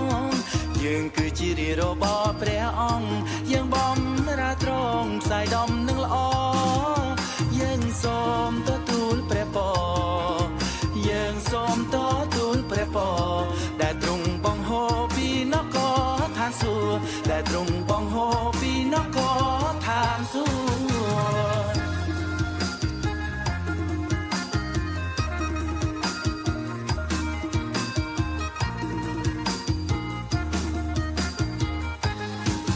ថ្ងៃនេះបងប្អូនអញ្ជើញជួបជុំមកថ្វាយបង្គំព្រះយេស៊ូវគ្រីស្ទយើងជ្រាបសរសើរដល់ព្រះអង្គម្ចាស់ទ្រង់គឺជាព្រះបង្កើតលោកាទ្រង់មានអំណាចជាស្ដាទ្រង់មានអំណាចជាស្ដាគួរយើងគ្រប់គ្នាលើកដំកើងនាមទ្រង់គួរយើងគ្រប់គ្នាលើកដំកើងនាមទ្រង់ថ្ងៃនេះយើងមកទទួលព្រះពរយើងមានអំណរបរិសុទ្ធផុសផុសយើងគឺជារាជរបស់ព្រះអង្គយើងបំរើទ្រង់ផ្សាយដំណឹងល្អយើងសូមទទួលព្រះពរយើងសូមទទួលព្រះពរដែលទ្រង់បង្ហូរពីនគរឋានសួគ៌ដែលទ្រង់បង្ហូរពីនគរឋានសួគ៌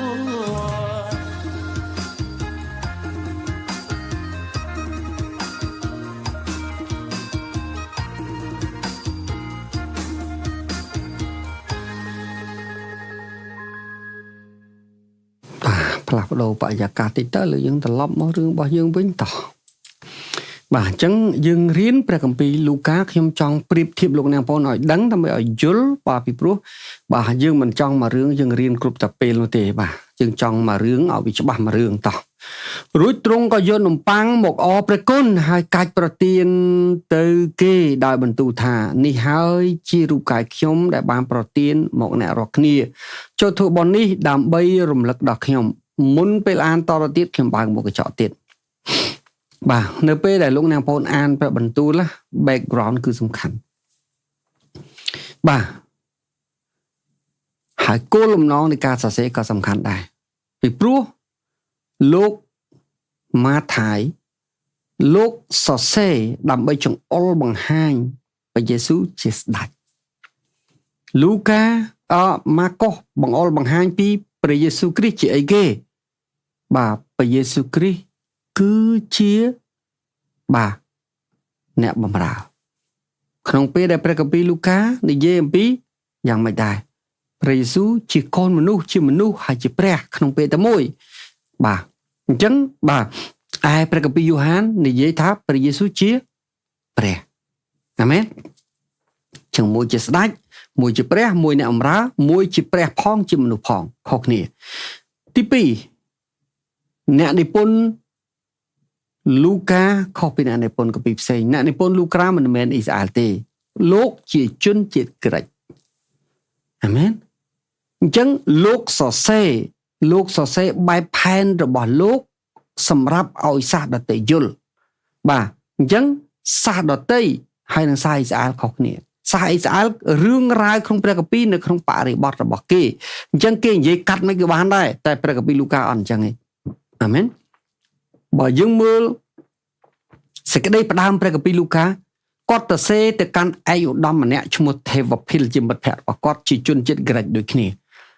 ដែលថេភិលទទួលព័ត៌មានអំពីព្រះយេស៊ូវសុគតនឹងយើងដឹងហើយថាក្រិចស្រឡាញ់ផ្នែកទស្សនវិជ្ជាបាទស្រឡាញ់ផ្នែកសាសនាចាប់អារម្មណ៍អំពីចំណេះដឹងថ្មីអញ្ចឹងដែលព្រោះគាត់ជាអ្នកធំគាត់ទទួលពីរ៉ូមផងគាត់ទទួលពីសាសយូដាផងគាត់ទទួលពីអ្នកជឿផងបាទធ្វើឲ្យខួរក្បាលរបស់គាត់នឹងពេញទៅដោយព័ត៌មានប៉ុន្តែមិនដឹងអាណាមុនអាណាក្រោយអាណាពិតអាណាខ្លាំងខ្លាយទេក្នុងពេលដែលគាត់ទទួលដំណឹងថាមិត្តភក្តិគាត់ម្នាក់បាទគឺបណ្ឌិតលូកានេះឯងពួកគេនៅក្រុងយេរូសាឡិមហើយពួកគេដើរជាប់នឹងសាវកណាដើរជាប់នឹងសាវកដូច្នេះហើយបានជាគាត់គិតថានេះជាព័ត៌មានដែលគាត់ទុកចិត្តបានលើសជាងអ្នកដទៃទី2លូកាគាត់ជាដុកទ័រគឺដុកទ័រខាងសាច់ឈាមអញ្ចឹងដុកទ័រទាមទារឲ្យព័ត៌មាននីមួយៗច្បាស់ដូចថ្ងៃត្រង់នេះបាទហើយព័ត៌មានភាគច្រើនគាត់ទៅជួបមនុស្សផ្ទាល់គាត់ទៅទីកន្លែងផ្ទាល់ដូចនិយាយពីរឿងម៉ារីអញ្ចឹងគឺបណ្ឌិតលូកាទៅជួបនាងម៉ារីផ្ទាល់តើទេវតានិយាយយ៉ាងម៉េចតើពេលព្រះអង្គពេលប្រសូតនឹងប្រសូតយ៉ាងម៉េចមានហេតុការណ៍អស្ចារ្យកើតឡើងគឺគាត់កត់ជាភស្តុតាងពិតប្រាកដរបស់គាត់ទីបាទមួយផ្សេងទៀតលូកាសរសេរតាមលំដាប់សាច់រឿងមានន័យថារឿងកើតឡើងបន្តកន្ទុយគ្នាគាត់សរសេរបន្តគ្នាជាភាគបាទប៉ុន្តែអត្ថបទផ្សេងទៀតក្រៅពីលូកាអត់មានលំដាប់លំដោយទេគេកាត់ការ copy paste ទេយកមកតម្រូវចំណងជើងរបស់គេអាមែនបាទអូខេចឹងខ្ញុំក៏បើកមុខកញ្ចក់ប៉ុណ្ណឹងតោះឥឡូវយើងបន្តទៅទៀតខ19ទ្រង់យកនំប៉័ងមកអរព្រះគុណហើយក៏កាច់ប្រទានទៅគេដោយបន្ទូលថានេះហើយជារូបកាយខ្ញុំដែលបានប្រទានមកអ្នករាល់គ្នាចូលធ្វើបុណ្យនេះព្រះអង្គបញ្ជាឲ្យធ្វើណាចូលធ្វើពិធីបុណ្យនេះបាទដើម្បីរំលឹកអំពីខ្ញុំអញ្ចឹងព្រះអង្គឲ្យធ្វើពិធីបុណ្យព្រះអង្គអត់មានបាទនិយាយថាធ្វើបុណ្យរំលងទេពីព្រោះបុណ្យនឹងត្រូវបានបដូរទម្រង់ហើយទី2ព្រះអង្គអត់មាននិយាយថាធ្វើមួយឆ្នាំម្ដងទេណាបាទក្រោយដែលបានបរិភោគហើយនោះទ្រង់ក៏យកពែងមកធ្វើបែបដូចនេះឯងបែបដូចនេះឯងនេះគឺមានន័យថាអរព្រះគុណព្រះអង្គម្ដងមួយយកនំប៉័ងមកអរព្រះគុណព្រះយកពែងមកអរព្រះគុណព្រះហើយក្នុងវប្បធម៌អ៊ីស្រាអែលពែងគឺមាន4គឺនិយាយពីដំណាក់កាល4យ៉ាងនៃការប្រោះលោះបាទតមកទៀតបាទ ដោយបន្ទូលថាពេងនេះជាសញ្ញាថ្មីបាទពេងគឺដាក់ទឹកត្រពាំងបាយជូរទឹកត្រពាំងបាយជូរគឺជាឈាមបាទមានន័យថាតាមរយៈការសុគតហើយបង្ហូរឈាមនឹងឯងបាទព្រះអង្គនឹងសង្គ្រោះអស់អ្នកដែលមានបាបហើយចង់រួចឲ្យរស់បាទហើយនោះឯងគឺជាយ៉ាងម៉េចដែរបាទគឺជាចំណុចសំខាន់នៃប្រវត្តិសាស្ត្រនៃសេចក្តីសង្គ្រោះបាទដែលតាំងដោយឈាមរបស់ព្រះអង្គដែលព្រះអង្គហៅថាសញ្ញាថ្មីដែលតាំងដោយនៅឈាមខ្ញុំបាទមានន័យថាបាទប្រវត្តិសាស្ត្រនឹងកើតឡើងសញ្ញាថ្មីនឹងកើតឡើង dispensation នឹងកើតឡើងគឺដោយសារតែព្រះអង្គបង្ហូរឈាមនឹងឯងគឺឈាមនឹងឯងជាអ្នក make different បាទដូចជាអីគេដែលឈាមរបស់ផងឈាមបានការពារហើយរំដោះអ៊ីស្រាអែលចេញពីអេស៊ីបយ៉ាងណាឈាមរបស់ព្រះយេស៊ូវការពារបាទអស់អ្នកដែលទទួលព្រះអង្គពីសេចក្តីស្លាប់ហើយរំដោះគេឲ្យចេញបាទពីអំណាចនៃសេចក្តីអាក្រក់ដូចគ្នាណាជាឈាមដែលបានជ្រោយចេញបាទគឺហូរចេញបាទតាមរយៈស្នាមរបួសសម្រាប់អ្នករាល់គ្នាបាទឥឡូវយើងបន្តទៅទៀតនេះគឺជាអ្វីដែលមាននៅក្នុងព្រះគម្ពីរលូកាឥឡូវយើងមើលទៅក្នុងព្រះគម្ពីរយ៉ូហានមែនតែននេះគឺមិនមែនជានៅថ្ងៃបុណ្យបាទដូចជាព្រះគម្ពីរម៉ាថាយម៉ាកុសនិងលូកាទេបាទបើសិនជាព្រឹត្តិការណ៍ដូចគ្នាគឺនៅក្នុងយ៉ូហានចំពុក13តែវាបានពន្យល់អំពីរឿងដូចគ្នានៅក្នុងយ៉ូហានចំពុក6ព្រះយេស៊ូវមានបន្ទូលទៅគេថាបាទអ្វីដែលព្រះអង្គបង្រៀននេះនៅក្នុងក្រុងកាបឺណាំទេប្រកាសមែនខ្ញុំប្រាប់អ្នករាល់គ្នាជាប្រកាសថាបើអ្នករាល់គ្នាមិនពិសាសាច់បាទហើយមិនផឹកពីឈាមរបស់កូនមនុស្សនោះអ្នករាល់គ្នាគ្មានជីវិតនៅក្នុងខ្លួនទេព្រះអង្គនិយាយព្រះអង្គថាព្រះអង្គនឹងហើយគឺជាឈាមដែលគេតែងតែធ្វើពិធីបុណ្យរំលងដោយយកឈាមបាទទៅសម្លាប់យកឈាមទៅលាបតាមធ្នឹមនិងក្របទ្វារបាទដើម្បីរំលឹកដល់ទេវតានៃសេចក្តីស្លាប់ដែលហោះរំលងស្រុកអេស៊ីបជាយ៉ាងណាព្រះអង្គថាឈាមនឹងឯងឈាមដែលស្លាប់នៅថ្ងៃបុណ្យរំលងនឹងគឺជាព្រះអង្គបាទដែលគេសម្លាប់ហើយយកឈាមយកសាច់វាទៅអាំងមិនបរិភោគបាទជាយ៉ាងណានឹងឯងបាទគឺឈាមនឹងឯងតំណាងឲ្យព្រះអង្គបាទដូច្នេះបានព្រះអង្គនិយាយថាម៉េចបើអ្នកមិនបរិភោគសាច់ខ្ញុំនឹងឈាមខ្ញុំគឺព្រះអង្គនិយាយពន្យល់អំពីរឿងបុណ្យរំលងក៏ប៉ុន្តែមិនមែនមកឲ្យបរិភោគសាច់ពិតប្រាកដឈាមពិតប្រាកដទេព្រះអង្គចង់និយាយថាបាទព្រះអង្គប្រគល់សាច់ឈាមរបស់ព្រះអង្គទៅក្នុងការសុគតដើម្បីដោះយើងឲ្យរួចពីបាបពាក្យហ្នឹងមានន័យចឹងក៏ប៉ុន្តែលោកអ្នកបងអ្វីដែលយើងគួរអស្ចារ្យបាទព្រះអង្គបានប្រទានព្រះបន្ទូលព្រះអង្គ prophetic shadow តាំងពី1445ឆ្នាំមុនថ្ងៃដែលព្រះអង្គមកប្រសូតក៏ប៉ុន្តែពួកជនជាតិអ៊ីស្រាអែលមិនយល់ថាជាអ្វីទេរហូតដល់ឥឡូវនេះនៅតែអត់យល់ដដែលវាគឺជាអាកំបាំងធំណាស់ក៏ប៉ុន្តែរឿងនេះសម្រាប់ខ្ញុំលោកអ្នកបងប្អូនយល់បែបធម្មតាអ្វីដែលលោកអ្នកបងប្អូនឮអ្វីដែលលោកអ្នកបងប្អូនយល់បាទគឺវាមិនធម្មតាពេកទេពីព្រោះគ្រប់សាសនាទាំងអស់បាទសំបីតែអ្នកប្រាជ្ញអ្នកវិទ្យាសាស្ត្រហើយសំបីតែជនជាតិអ៊ីស្រាអែលដែលជាម្ចាស់រឿងម្ចាស់ដើមនៃរឿងក៏គេមិនអាចយល់បានដែរនោះមិនមែនមានន័យថាយើងពិសេសជាងគេទេដោយព្រោះព្រះគុណរបស់ព្រះជាម្ចាស់ដែលយើងទទួលការបាក់សម្ដែងមួយទេអាមែនមើលតទៀតអ្នកណាដែលបរិភោគសាច់នឹងឈាមរបស់ខ្ញុំនោះនឹងមានជីវិតនៅអស់កលជានិច្ចអញ្ចឹងមិនមែនសាច់ឈាមពិតប្រាកដទេបើសាច់ឈាមពិតប្រាកដញ៉ាំហើយហេវហើយព្រោះវាបត់ជើងអស់គឺអស់ហើយតែនេះគឺជា symbolic អំពីសេចក្តីពិតខាងវិញ្ញាណនៅអស់កលជានិច្ចហើយខ្ញុំនឹងឲ្យអ្នកនោះរស់ឡើងវិញនៅថ្ងៃចុងបញ្ចប់ថ្ងៃចុងបញ្ចប់គឺអីគេបាទគឺនៅថ្ងៃដែលមនុស្សទាំងអស់បានប្រោះឲ្យរស់ពីស្លាប់ឡើងវិញនោះថ្ងៃចុងបញ្ចប់ហ្នឹងឯងគឺអញ្ចឹងនៅក្នុងព្រះគម្ពីរយ៉ូហានចំពុក6ខ53ទៅខ54នេះព្រះអង្គពន្យល់អំពីថាតើទ្រង់ជាអ្នកណាបាទប្រមាណជា6ខែឬក៏មួយឆ្នាំជាងមុនពេលព្រះអង្គបាទគេចាប់ព្រះអង្គទៅយកទៅសគត់ឥឡូវយើងមើលនៅបាទខ55 57ពីព្រោះសាច់ខ្ញុំជាអាហារពិតហើយឈាមខ្ញុំក៏ជាគ្រឿងផឹកពិតដែរព្រះអង្គបញ្ជាក់ថែមទៀតអ្នកណាដែលបរិភោគសាច់និងឈាមរបស់ខ្ញុំនោះនៅក្នុងខ្ញុំមានន័យថាយ៉ាងម៉េចដែរដោយព្រោះព្រះអង្គនិយាយពីខាងវិញ្ញាណបាទអ្នកដែលបរិភោគសាច់ឈាមរបស់ព្រះអង្គគឺជាអ្នកដែលព្រមលន់ទួសារភាពបាបហើយទទួលព្រះអង្គជាម្ចាស់និងជាព្រះអង្គសង្គ្រោះដូច្នេះបាទគឺព្រះអង្គយាងចូលទៅក្នុងជីវិតគេព្រះអង្គយករូប បងយករូបកាយរបស់គេធ្វើជាព្រះវិហាររបស់ព្រះអង្គអញ្ចឹងបងថានៅក្នុងខ្ញុំហើយខ្ញុំក៏នៅក្នុងអ្នកនោះដែរអាមែនបាទពោលបាននិយាយច្រើនតកតងនឹងរូបកាយយើងជាព្រះវិហាររបស់ព្រះអ្នកណាដែលបរិភោគខ្ញុំអ្នកនោះនឹងរស់ដោយសារខ្ញុំមានការបរិភោគខ្ញុំគឺចង់និយាយសម្ដៅទៅលើការទទួលជឿព្រះអង្គជាម្ចាស់និយាយព្រះអង្គសង្គ្រោះព្រះអង្គថានេះជាផ្លូវតែមួយគត់ដែលជួយគេរួចវិបាកអញ្ចឹងបានព្រះគម្ពីរប្រាប់ថាគេរស់ដោយសារព្រះអង្គបាទ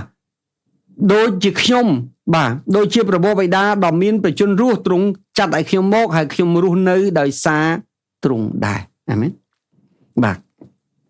ខ53ទៅខ50ខ58ទៅខ56តោះ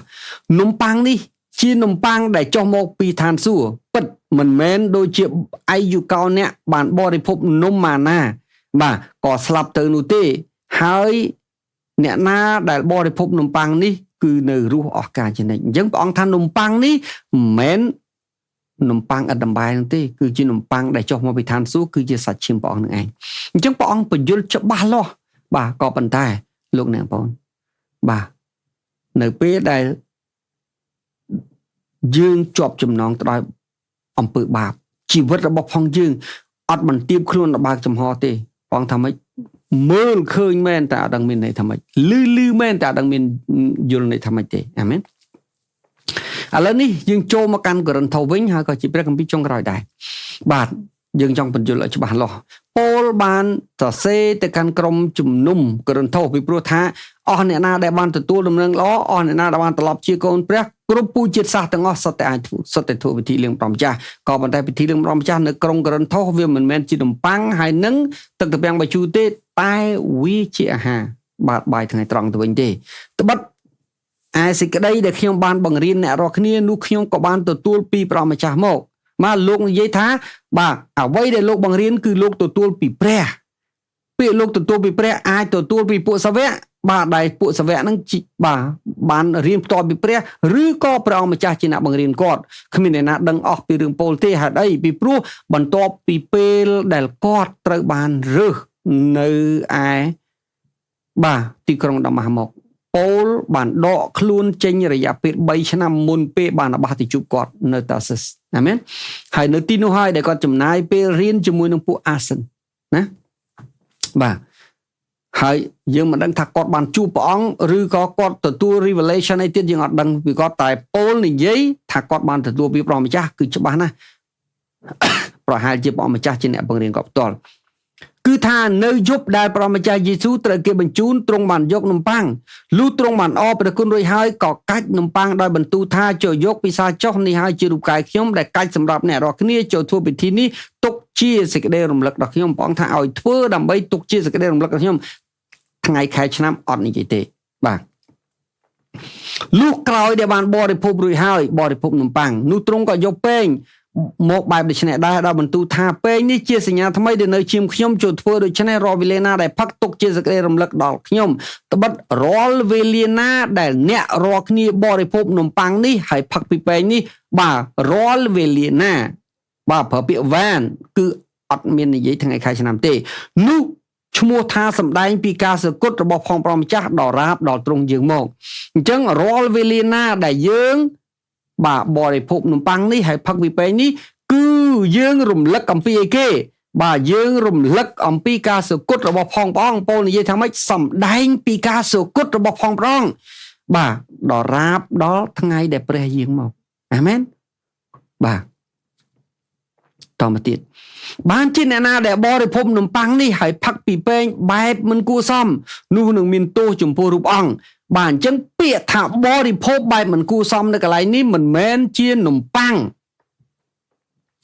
ហើយនឹងទឹកត្រពាំងបាយជូរនោះទេក៏ប៉ុន្តែបាទពួកជំនុំកូរិនថូសក៏ដូចជាពួកជំនុំនៅសម័យដើម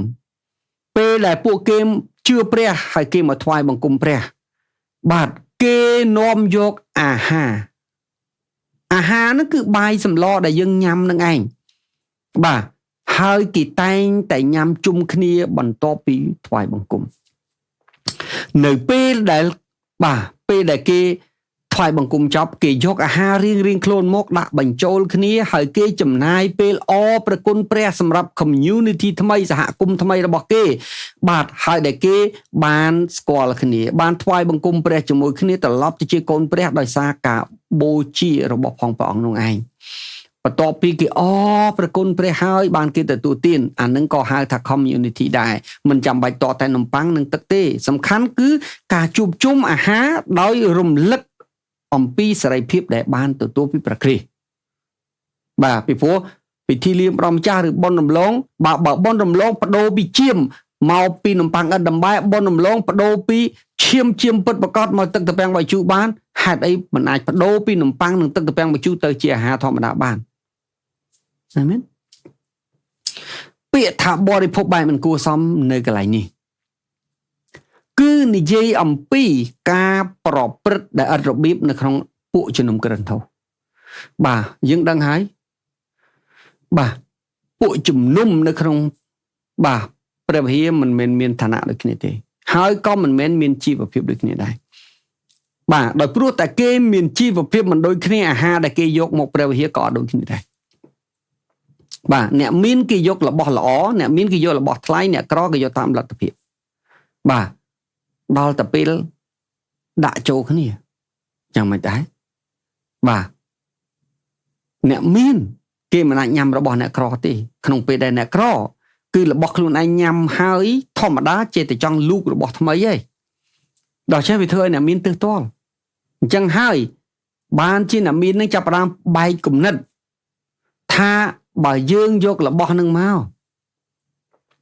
បាទហើយយកមកដាក់ញ៉ាំជុំគ្នាយើងមិនដែលបានញ៉ាំទេពួកអ្នកក្រនឹងញ៉ាំរបស់យើងអស់ហើយ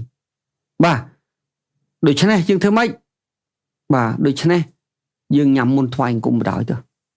បាទអញ្ចឹងគេយកលេសថាគេបាទស្រូតមកថ្វាយបង្គំព្រះគេអត់ទាន់មានញ៉ាំអាហារពីព្រឹកទេអញ្ចឹងគេហេវណាគេមិនអាចនៅរងចាំរហូតដល់ពេលថ្វាយអង្គមចប់ទេបាទគេញ៉ាំហើយអញ្ចឹងគេបកកបកាហៅអ្នកដែលគេមានជីវភាពប្រហែលគេមិនសម្លាញ់ដូចគេនឹងមកអង្គុយដំវងទៅហើយយកអាហាររបស់គេនឹងចែកគ្នាញ៉ាំទៅបាទញ៉ាំដោយអីគេញ៉ាំបែបត្រចេកបែបសបាយញ៉ាំបែបបាទគេហៅថាម៉េចខ្លាចអ្នកក្រនឹងញ៉ាំរបស់គេញ៉ាំដោយអត់បានប្រគុណដល់ព្រះដល់ជាអម្ចាស់ទេអិរិយាបថហ្នឹងហើយអាចចិត្តគំនិតនឹងចរិតនឹកផ្នត់គំនិតនឹងអតចរិតហ្នឹងហើយដែលបែបមិនគួរសមគេគិតត្រឹមអាហារដែលចំអែតកាពះគេគិតត្រឹមឆ្ងាញ់ឬមិនឆ្ងាញ់គេគិតត្រឹមមានឬមិនមានតែគេភ្លេចគិតពីគោលចម្បងធំគឺដោយព្រោះព្រះគ្រីស្ទរងទុក្ខជំនួសគេទេទើបគេរួចពីបាបនេះជារឿងបែបមិនគួរសមប៉ុន្តែយើងយកមកកាត់ស្រាយថាបែបមិនគួរសមនឹងគឺទី1អ្នកនឹងមិនតាន់បានយាងព្រះអង្គអានឹងយើងមិនបាញ់និយាយទេព្រោះតាំងពីដើមមកគេនិយាយថាបើអត់តាន់ជឿព្រះញ៉ាំមិនបានរួចទៅហើយទី2គាត់និយាយថាម៉េចបាទអ្នកនឹងមិនតាន់ជាមួយទឹកបាទចំពោះចំណុចនេះខ្ញុំមិនឯកភាពទេហេតុអីពីព្រោះបើមនុស្សម្នាក់យាងព្រះអង្គអស់ពីចិត្តហើយមិនតាន់ជាមួយទឹកស្លាប់ទៅឋានសួគ៌ទេលោកអ្នកបងប្អូនប្រកាសជាឆ្លើយថាទៅខ្ញុំសួរតទៅទៀតចុះបើព្រះឲ្យគេចូលឋានសួគ៌ហេតុអីអ្នកមិនឲ្យគេលៀងព្រះម្ចាស់អាមែនវាអត់ត្រូវរឿងអានោះទី1ទី2គេថាកូនក្មេងមិនឲ្យបាទអីគេកូនក្មេងមិនឲ្យធ្វើពិធីនឹងទេព្រោះវាអត់តន់ចេះគិតលោកអ្នកនៅក្នុងគោលការណ៍របស់ព្រះកាពីបាទកូនក្មេងវាអត់តន់ចេះគិតតែវាស្លាប់ទៅវាទៅឋានសួគ៌ប្រហែលជាអ្នកបានទៅផងអាមែនទី1ទី2វាមិនចេះគិតម៉ែវាគិតជំនួសអាមែនដូចជាក្មេងៗដែលដាក់ឈ្មោះចូលមកតមវាមិនតន់ចេះគិតទាំងអស់គ្នាទេតែអ្នកខ្លះម៉ែសម្រាប់ចិត្តជំនួសហើយដោយព្រោះម៉ែជាអ្នកបង្កើតវាហើយម៉ែជាអ្នកស្រឡាញ់គោរពកោតខ្លាចព្រះការសម្រេចចិត្តរបស់ផងម៉ែចូលជាធម៌មានព្រះទទួលអាមែនបាទយើងទៅជាដេញកូនក្រុមជំនុំដែលគេជាអ្នកស្រឡាញ់គោរពកោតខ្លាចព្រះមិនឲ្យគេធ្វើពិធីទង្វើនេះស្មើនឹងដេញគេជប់ឲ្យចូលវិហារទង្វើនេះស្មើនឹងដេញគេមិនឲ្យមានចំណែកកន្លែងហ្នឹងវាធ្លុយខុសដូចជានៅក្នុងព្រះពុទ្ធសាសនាអញ្ចឹងនិយាយជីតាជីក៏ថាម៉េចឲ្យក្មេងៗដេញក្មេងៗទៅឆ្ងាយទៅបាទអញស្ដាប់ធម៌អត់ជួយចិត្តឲ្យក្មេងស្ដាប់ទេដល់ពេលថ្ងៃក្រោយវាលែងចូលវត្តចុះកូនអាណាគេមិនស្គាល់បុណ្យស្គាល់បាបមិនស្គាល់បុណ្យស្គាល់ទានណាមកពីយើងតាអ្នកដេញវាអាមែនអានឹងតែជាបញ្ហាបាទបានជា យើងបន្តខុសតកតុយគ្នាដែលអត់មានមូលហេតុហេតុអីពីព្រោះយើងរៀនតែបាទយើងនិយាយតាមគ្នាហើយយើងរៀនបាទតាមការយល់ឃើញរបស់ផងយើងអត់យកឬកែដើមរបស់គេមករៀនទេហើយអត់ឆ្លុះបញ្ចាំងពីន័យសរុបទេទើបបាទខ្ញុំយកមកឆ្លុះបញ្ចាំងន័យសរុបទាំងអស់នៅថ្ងៃនេះឲ្យលោកអ្នកបងប្អូនយល់ឲ្យស្អីជាស្អីលោកអ្នកបងប្អូននៅតែបន្តសម្រេចចិត្តតទៀតក៏រឿងរបស់លោកអ្នកបងប្អូនប៉ុន្តែខ្ញុំជាអ្នកបរៀនត្រូវបរៀនយល់អាមែនជំទោសបាទត្បិតអ្នកណាដែលបរិភោគបែបមិនគួរសមដែលនោះឈ្មោះថាបរិភោគជាសេចក្តីជំនុំជម្រះបាទពិធីនេះជាពិធីដ៏ពិសិដ្ឋ Holy Convocation បាទពិធីដ៏ពិសិដ្ឋពីព្រោះហេតុអីពិធីបុណ្យនេះព្រះយាងចូលមកវិធានសួរប្រគល់ជីវិតជំនួសមនុស្សមានបាបវាគ្មានពិធីណាដែលថ្លៃថ្នូរហើយជាពិធីដ៏បរិសុទ្ធជាងពិធីនេះទេបាទតែយើងយកវាទៅធ្វើឲ្យប្លុកកំ pl ែងវិញតើបែបគួរសមឬបែបមិនគួរសមបែបមិនគួរសមអញ្ចឹងហើយបានជាព្រះអង្គកាត់ទោសរហូតដល់អ្នកខ្លះព្រះអង្គឲ្យឈឺហើយអ្នកខ្លះព្រះអង្គឲ្យស្លាប់នេះរឿងពិតដែលកើតនៅក្នុងពួកជំនុំក្រឹនថោមិនមែនអ្នកអត់ជឿទេគឺអ្នកជឿនឹងឯងអាមែនបរិភោគជាសេចក្តីជំនុំជម្រះដល់ខ្លួនដោយព្រោះមិនពិចារណាបាទឃើញពីរូបអង្គព្រះម្ចាស់ទេពិចារណាអត់បានពិចារណាថាព្រះបានធ្វើអ្វីសម្រាប់គេទេហេតុនោះបានជាមានអ្នករាល់គ្នាជាច្រើនព្រះគម្ពីរប្រាប់ជាច្រើនបាទមិនមែនម្នាក់ពីរនាក់ទេទៅជាខ្សោយណាបាទហើយឈឺមានន័យថានៅពេលដែលគេធ្វើមិនត្រឹមត្រូវអ្វីដែល attack វាមិនមែនទៅជាពោប៉ុន្តែវាទៅជាបណ្ដាសាវានាំឲ្យសុខភាពគេខ្សោយនាំឲ្យគេឈឺទៅវិញក៏មានគ្នាជាច្រើនដេកលក់ទៅហើយដែរមានន័យថាមានអ្នកខ្លះព្រះដាក់ទោសរហូតដល់ស្លាប់គឺមានន័យអញ្ចឹងបើសិនជាអ្នករាល់គ្នាពិចារណាមើលក្នុងខ្លួនហ្នឹងគឺឲ្យយើងគិតពីចិត្តថ្លើមរបស់យើងបាទថាតើហេតុអីបានយើងធ្វើពិធីហ្នឹងឲ្យយើងគិតឲ្យយើងពិចារណាមើលនៅក្នុងខ្លួនហ្នឹងគឺឲ្យយើងសញ្ជឹងគិតអំពីអីគេអំពើបាបរបស់ផងយើងជាជាងទៅលើអាហារនោះយើងមិនត្រូវជាប់ជំនុំជម្រះទេតែកាលណាយើងត្រូវជាប់ជំនុំជម្រះនោះព្រះអង្គម្ចាស់វាផ្ចាល់យើងហើយពោលនិយាយប្រាប់ថាបាទឯងឈឺមិនចៃដន្យទេឯងខ្សោយមិនចៃដន្យទេឯងស្លាប់ក៏មិនចៃដន្យដែរព្រះជាអ្នកដាក់ទោសឯងពោលនិយាយចឹងឯងដើម្បីកុំឲ្យអ្នករាល់គ្នាបាទជាប់ទោសជាមួយនឹងលោកីឡើយព្រះអង្គថាម៉េចព្រះអង្គវាយផ្ចាល់អញ្ចឹងដើម្បីគេទុកព្រលឹងបាទឲ្យព្រលឹងឯងចូលឋានសួគ៌ជាងបណ្ដោយឯរូបកាយឯងធ្វើសែនចិត្តនេះគឺជាអ្វីដែលលោកប៉ូលលោកចង់និយាយនៅក្នុងខ33ដូច្នេះបងប្អូនអើយកាលណាប្រជុំគ្នាដើម្បីនឹងបរិភោគនោះត្រូវបងអង្គចាំគ្នាផងបាទដូច្នេះពាក្យនេះគឺឆ្លុះបញ្ចាំងយ៉ាងច្បាស់ថានេះគឺជាការជួបជុំអាហារមិនមែនគ្រាន់តែទឹកទំពាំងបាយជូរនិងនំប៉័ងទេអាមែនហេតុអីបានត្រូវបងអង្គចាំគ្នាព្រោះមានអ្នកមុនមានអ្នកក្រោយនឹងឯងបើសិនជាអ្នករាល់គ្នាឃ្លាននោះឲ្យបរិភោគនៅឯផ្ទះចុះហាបើសិនជាគ្រាន់តែនំប៉័ងហើយនឹងទឹកទំពាំងបាយជូរហេតុអីត្រូវបរិភោគនៅផ្ទះពីព្រោះនេះជាបាយគេយកលេសថាគេអត់តញ៉ាំបាយពេលព្រឹកអាមែនបាទបើសិនជាអ្នករាល់គ្នាឃ្លានកុំឲ្យអ្នករាល់បាទនោះឲ្យអ្នករាល់គ្នាបរិភោគនៅផ្ទះចោលដើម្បីកុំឲ្យអ្នករាល់គ្នាប្រជុំគឺនិយាយជួបជុំនៅថ្ងៃអាទិត្យកុំឲ្យអ្នករាល់គ្នាមានទោសឡើយអាមែនបាទឯការទៀតដល់កាលណាខ្ញុំមកខ្ញុំនឹងសម្រេចគ្រប់ទាំងអស់បាទមានរឿងខ្លះទៀតដែលពោលត្រូវតែបង្ហាញវត្តមានទើបគាត់ជាអ្នកអាកាត់បាទនេះគឺជាអ្វីបាទហើយនេះគឺជា whole story អំពីរឿងបាទពិធីបុណ្យរំលងពិធីបុណ្យលៀងព្រះម្ចាស់បាទហើយវិវាហមង្គលកូនជៀមនៅទីបញ្ចប់ខ្ញុំឲ្យលោកអ្នកបងប្អូនយល់តាំងពីលោកក៏បាត់ដល់វិវត្តណៈបាទហើយសម្រាប់ចិត្តខ្លួនឯង